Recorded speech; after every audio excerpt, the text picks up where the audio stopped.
US president Donald Trump की नीतियों के चलते भारत और अमेरिका के संबंध सबसे खराब दौर से गुजर रहे हैं। भारत के लिए व्यापारिक अड़चनें पैदा कर ट्रंप ने मुश्किलें बढ़ाने की कोशिश की है। पहले 50% टैरिफ बढ़ाया, फिर टैरिफ बढ़ाने की चेतावनी दी। भारत के साथ ट्रेड डील में भी खास रुचि नहीं दिखाई। इस पर भी भारत के हौसले वो तोड़ नहीं पाए तो अमेरिकी मंत्रियों और अधिकारियों से बार बार उकसाने वाले बयान भी दिलवाए। लेकिन अब ट्रंप को शायद अपनी भूल समझ आने लगी है। उन्हें शायद ये एहसास होने लगा है कि भारत से बैर मोल लेकर ज्यादा नुकसान उन्हीं का हो सकता है। लिहाजा अमेरिकी राष्ट्रपति ट्रंप ने एक बार फिर से भारत और पीएम मोदी के साथ साथ अपने पुराने संबंधों को याद किया है और भारत की नाराजगी पर चिंता भी जताई है। लेकिन यह कहीं ट्रंप का कोई नया छलावा तो नहीं है, क्योंकि हर बार भारत के लिए मुश्किलें बढ़ाने से पहले वे इसी तरह से डिप्लोमेटिक अंदाज में नरमदिली का पहले दिखावा करते हैं और फिर कड़े शब्दों में और फिर कड़े फैसले भी थोप दिया करते हैं। आपको क्या लगता है? कमेंट बॉक्स में अपनी राय लिखकर जरूर हमसे शेयर करें। अमेरिकी राष्ट्रपति डोनाल्ड ट्रंप ने प्रधानमंत्री नरेंद्र मोदी के साथ अपने अच्छे रिश्ते होने की बात दोहराई है। ट्रंप ने हाउस जीओपी मेंबर रिट्रीट में यूएस डिफेंस डील और टैरिफ से बढ़ी भारत की चुनौतियों से जुड़े उपायों पर पीएम मोदी से हुई अपनी बातचीत का जिक्र किया। अपने संबोधन में ट्रंप ने कहा कि I have a very good relationship with PM Modi, but he is not happy with me as India is paying high tariffs, but now they have reduced it very substantially buying oil from Russia। यानी भारत के साथ हमारे संबंध तो अच्छे बने हुए हैं, लेकिन टैरिफ के मुद्दे ने हमारे बीच तनाव बढ़ा रखा है। उन्होंने कहा कि पीएम मोदी के साथ मेरे रिश्ते बहुत अच्छे हैं, वो मुझसे जरा भी खुश नहीं है। इस बात का भी मुझे एहसास है, क्योंकि भारत को अपने अमेरिकी एक्सपोर्ट में ज्यादा टैरिफ चुकाना पड़ रहा है।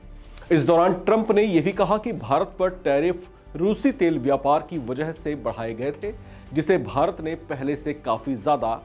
I mean, I had India coming to me, sir. I've been waiting 5 years. We're changing it. We're changing it. India ordered 68 Apaches, and Prime Minister Modi came to see me. Sir, may I see you, please? Yes, I have a very good relationship with him. He's not that happy with me because, you know, they're paying a lot of tariffs now because they're not doing the oil, but they are. They've now reduced it very substantially, as you know, from Russia. We're getting rich because of tariffs, by the way. I hope everyone understands that. आपको बता दें कि भारत और America के बीच तनाव की शुरुआत रूस से कच्चे तेल की खरीद के चलते हुई थी।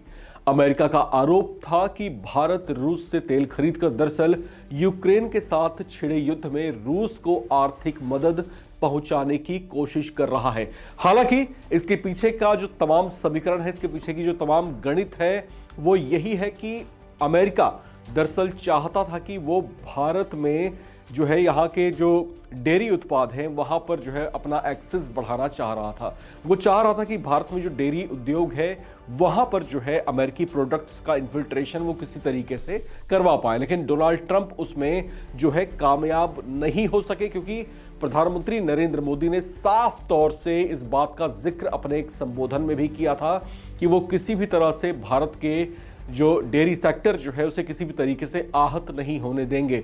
और खास तौर से डेयरी सेक्टर से जुड़े जो तमाम किसान हैं, जो उद्यमी हैं, उनके व्यापार पर जो है किसी भी तरह का प्रभाव नहीं पड़ने दिया जाएगा, किसी नए तरह का कंपटीशन जो है पैदा नहीं होने दिया जाएगा। इसी बात की खींच जो है डोनाल्ड ट्रंप में साफ तौर से दिखाई दी थी और डोनाल्ड ट्रंप ने इसके बाद ही मन बना लिया था कि वो भारत को सबक सिखा कर रहेगा। और उसके बाद हमने देखा किस तरीके से 25% दो बार में जो है इंपोर्ट टैरिफ हिंदुस्तान के ऊपर लाद दिए गए।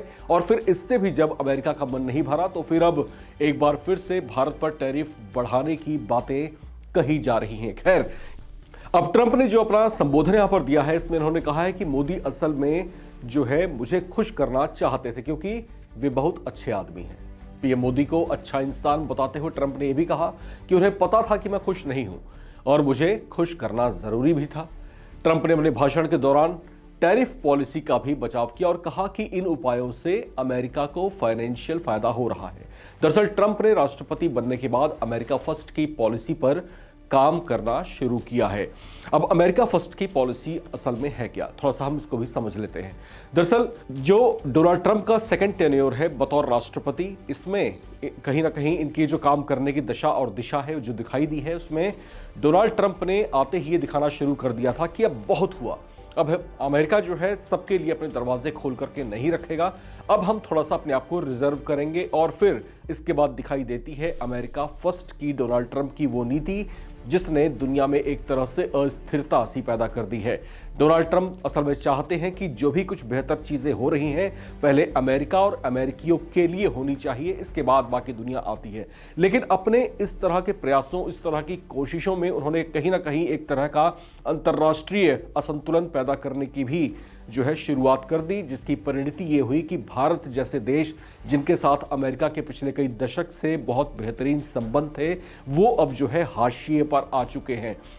और किस तरह से भारत और अमेरिका के बीच ये दूरियां बढ़ती चली गई और फिर कहीं ना कहीं भारत भी ये दिखाने की कोशिशों में लगा रहा कि बेशक अमेरिका ने हमारे लिए रास्ते चुनौतीपूर्ण कर दिए हैं, बेशक से हमारे लिए कठिनाइयां बढ़ा दी हैं, लेकिन हमारे पास और भी बड़े विकल्प हैं।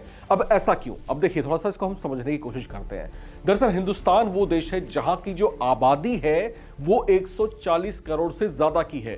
प्रधानमंत्री मोदी खुद एक बार अपने संबोधन में इस बात का जिक्र कर चुके हैं कि जब मैं किसी अंतर्राष्ट्रीय प्रतिनिधि या फिर किसी देश के राष्ट्राध्यक्ष से हाथ मिलाता हूं तो वो एक हाथ नहीं होता, 140 करोड़ भारतीयों का हाथ होता है। दरअसल इस तरह का कमेंट करके पीएम मोदी ने ये संकेत देने की कोशिश की थी कि हम 140 करोड़ भारतीय जो हैं अपने आप में कितना बड़ा सामर्थ्य रखते हैं, कितनी बड़ी हम शक्ति हैं। हमारी आवश्यकताएं दुनिया की किसी भी इकोनॉमी को डगमगा सकती हैं या फिर बना भी सकती हैं। अब इसी वजह से हिंदुस्तान जो है दुनिया का सबसे बड़ा बाजार भी है, जहां पर माल की खपत भी ज्यादा होती है, जहां पर डिमांड भी ज्यादा होती है। तो ऐसे में अमेरिका, जिसकी आबादी सिर्फ 34-35 करोड़ है, बेशक से उसका प्रोडक्शन लाइन हमसे कहीं ज्यादा बेहतर है, कहीं ज्यादा बड़ा है, लेकिन माल की खपत के लिए उसको हिंदुस्तान जैसे बड़े बाजार की भी आवश्यकता है। इस बात को डोनाल्ड ट्रंप नकार नहीं सकते। तो बेशक से डोनाल्ड ट्रंप ने हमारे लिए इंपोर्ट टैरिफ्स को बढ़ा करके इतना ज्यादा हमारे लिए चुनौतीपूर्ण कर दिया, लेकिन ये स्थितियां, ये परिस्थितियां कहीं ना कहीं आगे उनके लिए ही कठिनाइयां भरी हो सकती थी। इस बात का एहसास भी डोनाल्ड ट्रंप प्रशासन को जरूर होगा। और यहां पर अब जिस तरीके से उनके बयान आने शुरू हो रहे हैं कि भारत के साथ हमारे संबंध बहुत अच्छे हैं, पीएम मोदी के साथ मेरे मैत्रीपूर्ण संबंध भी बेहतर हैं, और इसको जो है हम एक नए आयाम तक लेकर के जाएंगे। लेकिन कैसे? सवाल तो यहां पर यह खड़ा होता है।